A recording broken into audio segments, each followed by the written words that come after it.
Hey everyone, my name is Ian, your Walking with Legends podcast host here to give you a quick message before we begin this episode. If you search for Walking with Legends on Facebook, you can find the official page for this podcast. If you haven't already had the chance to like or follow our page, you'll want to make sure you do so to catch every new update as they come. Every Monday when we upload the new episode for the week, if you like and share the post for the episode going live, you'll automatically be entered to win some cool prizes like a Walking with Legends t-shirt, coffee mug, stickers, and more. We appreciate everything that you do to support the show, and if you ever have any feedback or suggestions for future shows or interviews, feel free to email us at walkwithlegends@gmail.com, and we'll be sure to follow up with you soon. Thank you for your support, and enjoy the podcast.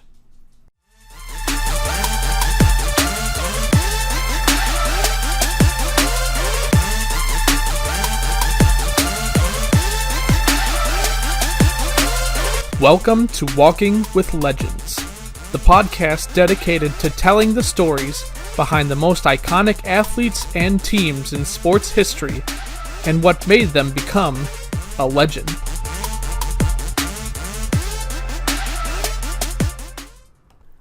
How many players do you know who are considered almost unanimously as the greatest to play their sport?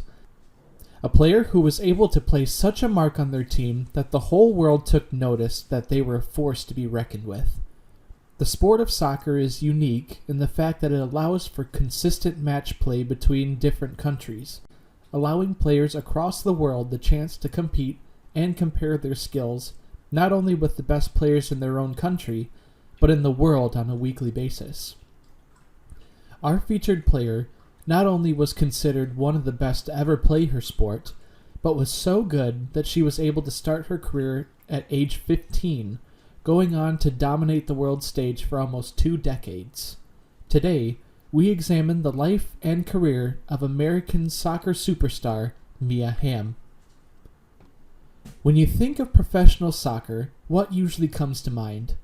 For most people, you're drawn to the charismatic or exceptionally skilled international players like Cristiano Ronaldo or Leo Messi.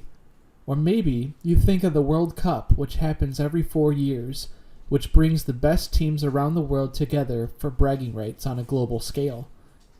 Although the United States women's soccer team has done their best to start bringing relevancy to the women's side of the soccer world, Mia Hamm was doing the same thing almost 30 years ago. With a combination of skill, control, and leadership, Hamm was able to bring energy and life to the sport when it desperately needed it, and left behind a legacy that will always be remembered as one of the most prolific and marketable women to ever play the game. Mia Hamm was born in 1972 in Selma, Alabama, as the fourth of 6 children. Her father, Bill Hamm, was an Air Force pilot for the United States Army and was stationed all around the world as she grew up, so they traveled frequently between hometowns. Hamm was first introduced to soccer when her family was living in Florence, Italy, as the sport was extremely popular in that region, and she immediately enjoyed it. When she was 5 years old, living back in the United States, she joined her first soccer team, which was coached by her father, and she continued to excel and grow a ferocity for improving. When she reached junior high school, she was able to participate on the boys' team until she reached high school, where she played for Notre Dame Catholic High School. When she was only 15 years old, Hamm was given the opportunity of a lifetime by being invited to play at the United States Olympic Festival for the United States women's soccer team. By doing so, she became the youngest player ever to play for the national team, which at this point in time had only been around for 2 years total.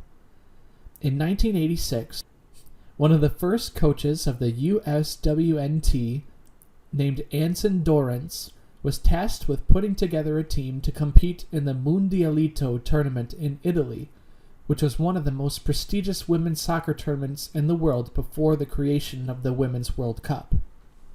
Instead of taking popular college players, Dorrance opened the team up to a lot of teenage talent, which gave players like Mia Hamm, Julie Foudy, and Christine Lilly a chance to showcase their skills, and all of them would go on to have remarkable careers with the USWNT. Although she didn't contribute in the scoring column during the event, Hamm would show that she was ready to take the next step and showcase her talent for years to come. In 1989, Hamm was given a scholarship offer to play for the University of North Carolina at Chapel Hill, where she would go on to have a prolific collegiate career. As a result of her being on the team, the Tar Heels would go on to win the Division I Women's Soccer Championship in every season that she played. Historically speaking, the North Carolina women's soccer team had been dominating their sport for several years prior to her arrival.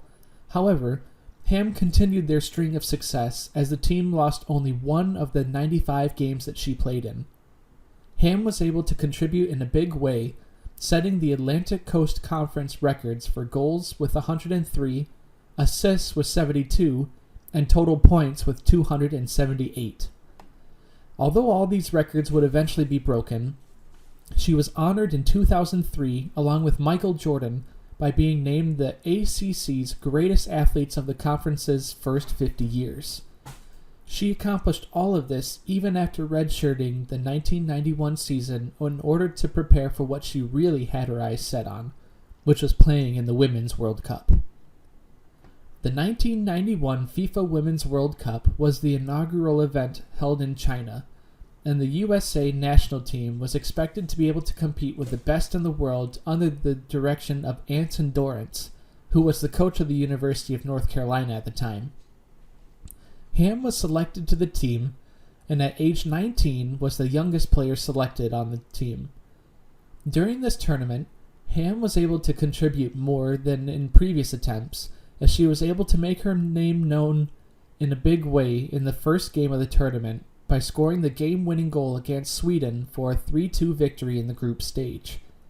The team would advance all the way to the finals, where they would match up against a formidable Norway team and would eventually come away with the victory to give the U.S. their first World Cup win in their first appearance.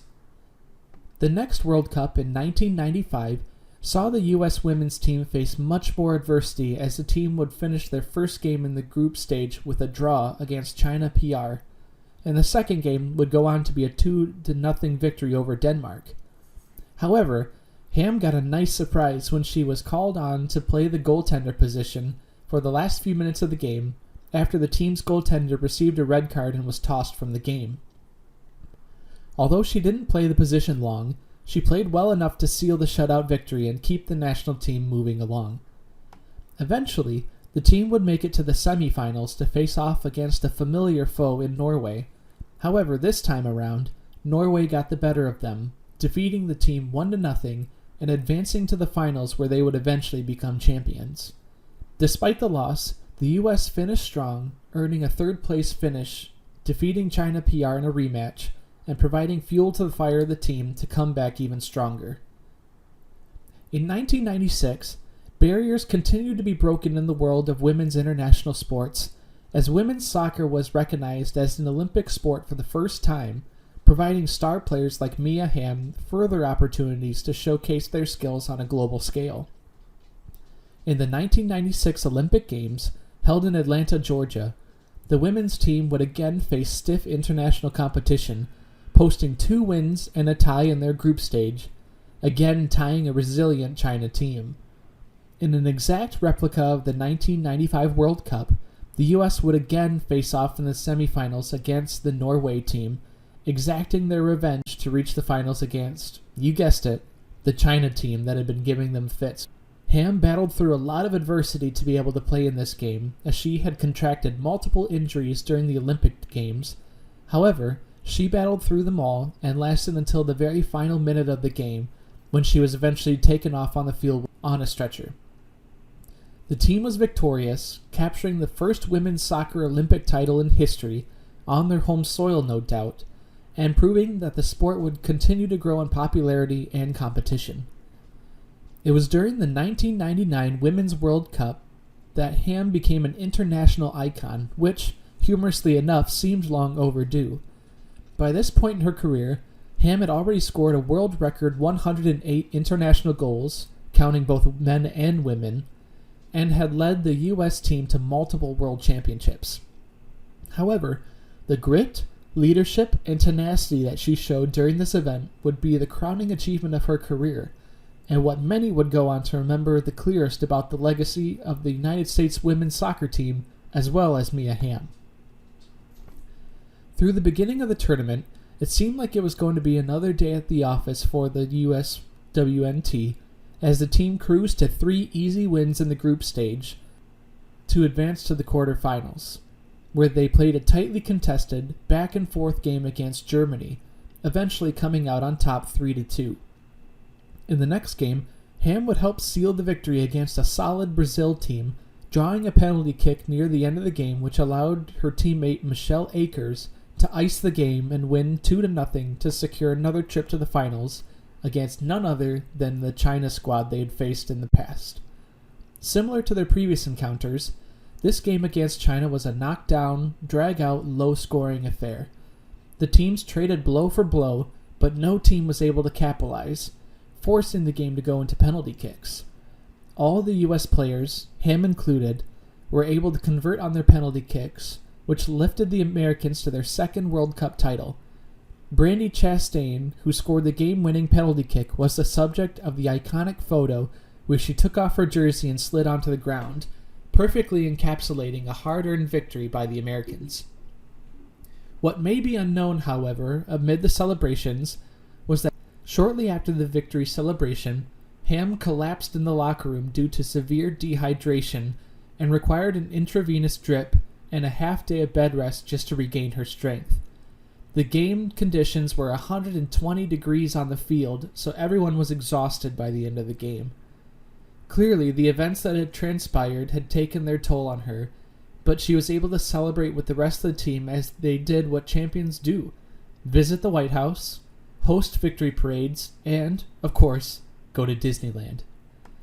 As a result of this World Cup, women's soccer exploded in popularity in the U.S., as an average of 18 million people watched the team prevail in the finals, and as a result, many of the players on the team, Hamm included, were showered in endorsement deals and opportunities to advance the game.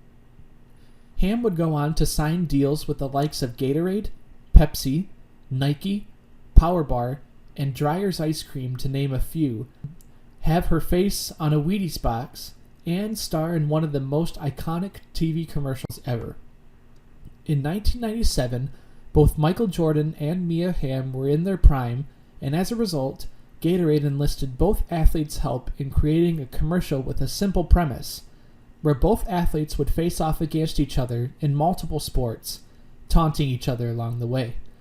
The commercial was wildly iconic, not just because it featured 2 of the best athletes of their generation, but because it showed the pull that Hamm had brought to her sport, which was similar to that which Michael Jordan had done for basketball.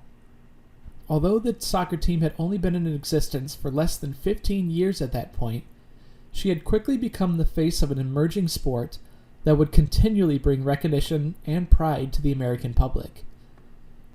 Hamm would go on to play in 3 other international tournaments, playing in the 2000 and 2004 Olympic Games, where the team would add another gold and silver medal to their repertoire, as well as the 2003 Women's World Cup, where the team would eventually place 3rd.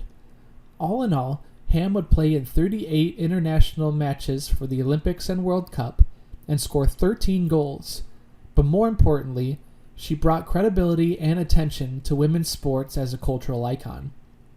Spanning her entire national team career, she would play in 276 games and score 158 goals and 144 assists, both records at the time.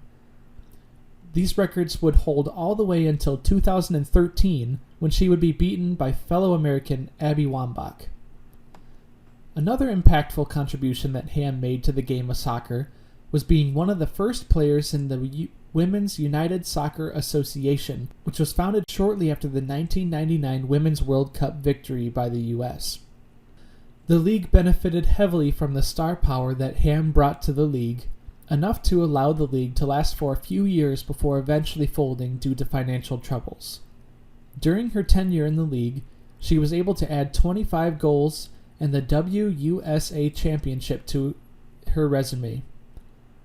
Hamm officially declared her intent to enter retirement after the 2004 Olympic Games in Athens, bringing a historic career to an end at the age of 32. While this may be considered young for most sports to retire at, it was a long-standing career considering she began when she was only 15 years old.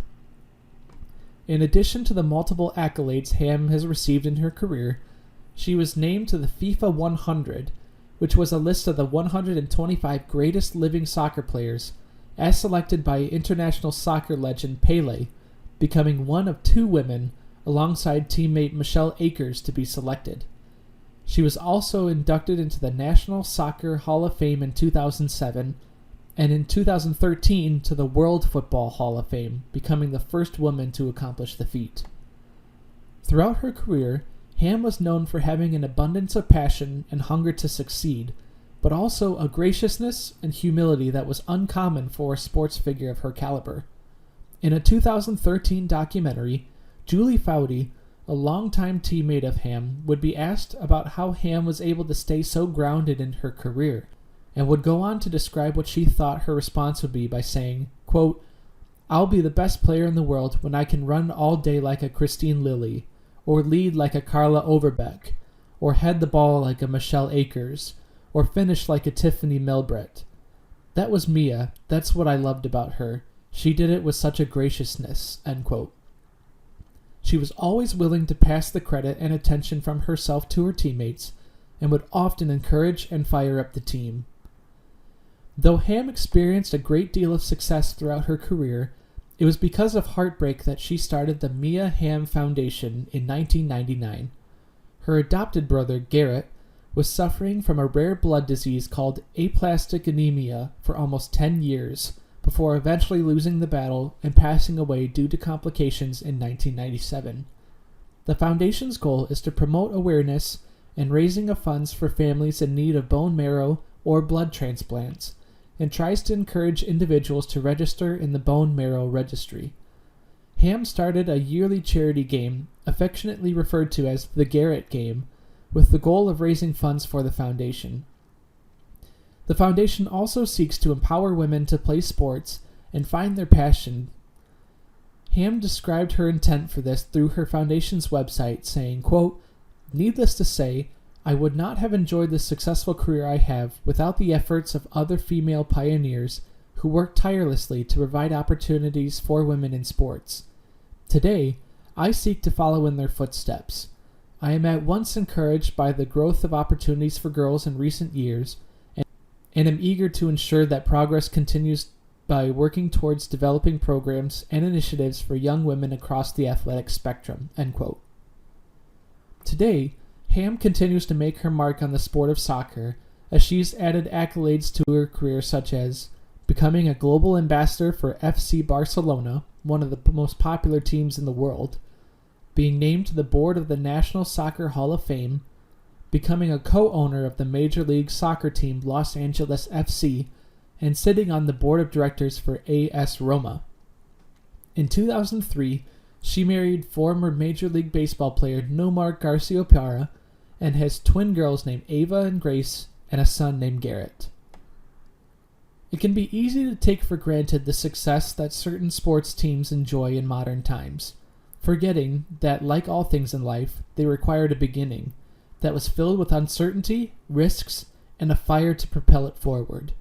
Today, the U.S. women's soccer team is a highly celebrated team in a highly celebrated sport, with each World Cup or Olympic appearance being cheered on by millions of fans. But it's because of players like Hamm, who became the face of what was then a new sport, that we're able to enjoy these luxuries today. Who would have thought that a group of teenage girls, chosen by a college coach, would become the crux of a team that would help propel the United States women's soccer team to decades of success on an international scale? For most, it would probably seem impossible, but I'm sure if you were ever to ask Mia Hamm, she would just tell you that it was only a matter of time.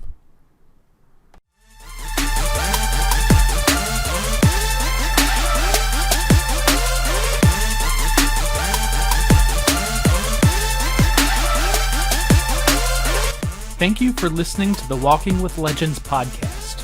We appreciate your support and encourage you to follow us on social media and spread the word so that more people can hear the stories of these awesome athletes.